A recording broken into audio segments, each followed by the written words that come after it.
জাতীয় নিরাপত্তার অজুহাতে বন্ধ হওয়া মার্কিন অ্যাজাইলাম প্রক্রিয়া কি আবারও সচল হচ্ছে? ন্যাশনাল গার্ড সদস্যদের উপরে হামলার পর স্থগিত হওয়া অভিবাসন আবেদনে বড় সিদ্ধান্ত নিল ট্রাম্প প্রশাসন।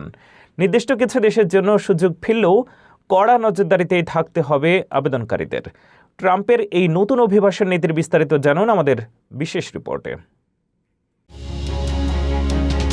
দীর্ঘদিন বন্ধ থাকার পর অবশেষে নির্দিষ্ট কিছু দেশের জন্য অ্যাজাইলাম বা রাজনৈতিক আশ্রয়ের আবেদন প্রক্রিয়া পুনরায় শুরু করার ঘোষণা দিল ট্রাম্প প্রশাসন। ন্যাশনাল গার্ড সদস্যদের ওপর হামলার পর এই সেবা পুরোপুরি স্থগিত করা হয়েছিল। কেন এই আকস্মিক পরিবর্তন, আর কোন দেশগুলো আছে এই তালিকায়? গত নভেম্বর মাসে একজন আফগান অভিবাসীর গুলিতে 2 ন্যাশনাল গার্ড সদস্য আক্রান্ত হওয়ার পর, যাদের মধ্যে একজন পরবর্তীতে মারা যান, পুরো অ্যাসাইলাম প্রক্রিয়া বন্ধ করে দিয়েছিল মার্কিন ইমিগ্রেশন বিভাগ।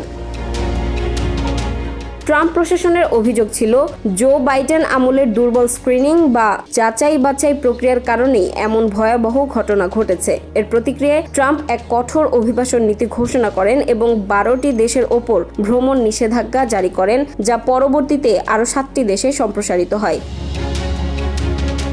USCIS সোমবার এক বিবৃতিতে জানিয়েছে, যারা অধিক ঝুঁকিপূর্ণ নয় এমন দেশ থেকে এসেছেন এবং যাদের কঠোরভাবে স্ক্রিনিং করা হয়েছে, কেবল তাদের আবেদনগুলোই এখন প্রসেস করা হবে। তবে কোন কোন দেশকে ঝুঁকি মুক্ত করা হচ্ছে তা এখনও স্পষ্ট করেনি সংস্থাটি। মুখপাত্র জানিয়েছেন, সর্বোচ্চ পর্যায়ে নিরাপত্তা নিশ্চিত করেই এই সিদ্ধান্ত নেওয়া হয়েছে এবং অভিবাসীদের ওপর কঠোর নজরদারি অব্যাহত থাকবে।